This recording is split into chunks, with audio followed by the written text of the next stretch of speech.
ରାଉରକେଲା ଅଫିସକୁ ଯାଉଛୁ। କ'ଣ କରିବା?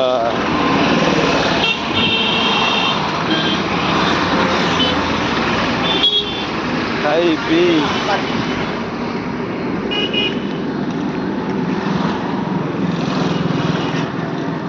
କାଲି ବାହାରିବ, କାଲି ଲୋଡ଼କୁ ବାହାରିବ। କାଲି ତମେ ସେଠୁ କ'ଣ ନେଇକି ଯାଇଥିଲ? ମୁଁ ଆଇଲି ଥଣ୍ଡା ନେଇକି ଯାଇଥିଲି ଜଗତପୁରରୁ ଶିମିଳିଗୁଡ଼ା। ହଁ, ଶିମିଳିଗୁଡ଼ାରେ ଖାଲି କରିକି ସେଠୁ ଗୋଟେ କାଠ ପକେଇଲି ରାୟଗଡ଼ା। ହଁ, ରାୟଗଡ଼ାରେ ଖାଲି କରିକି ଆଇଲି କୋରାପୁଟ ଖାଲି ଅଛି। କୋରାପୁଟରୁ ଲୋଡ଼ କଲି ଇଆଡ଼େ ରାଜମନ୍ଦିର।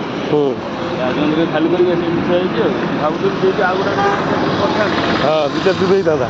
ସେଠି ଆଉ ଦୁଇ ଦିନ ହେଇଥାନ୍ତା। ସେ ମାଲ ନଥିଲା ବୋଲି ଗଲା ଠିଆ ହେବାକୁ ପଡ଼େ। ମୁଁ ଠିଆ ବି କାହିଁ ପଳେଇବା ଆଉ। ସେପଟୁ ପୂଜା କରି ଅଛି ଆଡ଼େ ମାଲ ମିଳିଯିବ ଆଉ। ଏଠି ଆସିକି ଗାଡ଼ି ମରିବ ବୋଲି କିଏ ଜାଣିଛି। ମୋର ତ ମାଲ ମିଳିଲାନି ଟୋଟାଲ, ମୋ ମୁଣ୍ଡ ଖରାପ ହେଇଗଲା ଆଉ ସେଠି ଆଉ ଗୋଟେ ଟ୍ରିପ୍ କରି ଯାଇଥିଲେ ଭଲ ହେଇଥାନ୍ତା। ଆଉ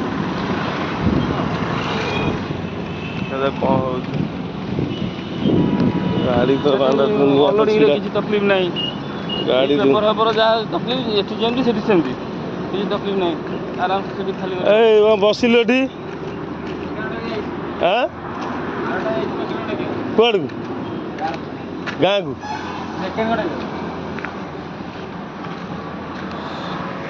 କେତେ ଗାଡ଼ି ଛିଡ଼ା ହେଇଛି ଭିତରେ ସିରିଏଲରେ। ବାଣ ମୁଣ୍ଡ ଖରାପ। କେଉଁ ଲୋଡ଼ ଦେଉଛୁ ସେଉ ପଡ଼ୁ ନହେଲେ ଅଙ୍ଗୁର ପଡ଼ୁ, ଏ ତିନିଟା ଭିତରୁ ଯେଉଁଟା ପଡ଼ିଗଲେ ଯାଏ 6-7 ଘଣ୍ଟା। ଆମ 3 ନମ୍ବର ହେଇଗଲା।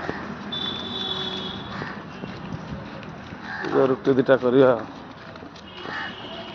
ରୁଟି ଫୁଟି କରିକି ଖାଇକି ଶୋଇବା। ତମେ ଯା ରୋଷେଇ କର, ମୋର ସକାଳ ତରକାରୀ କ'ଣ ଅଛି? ହଁ,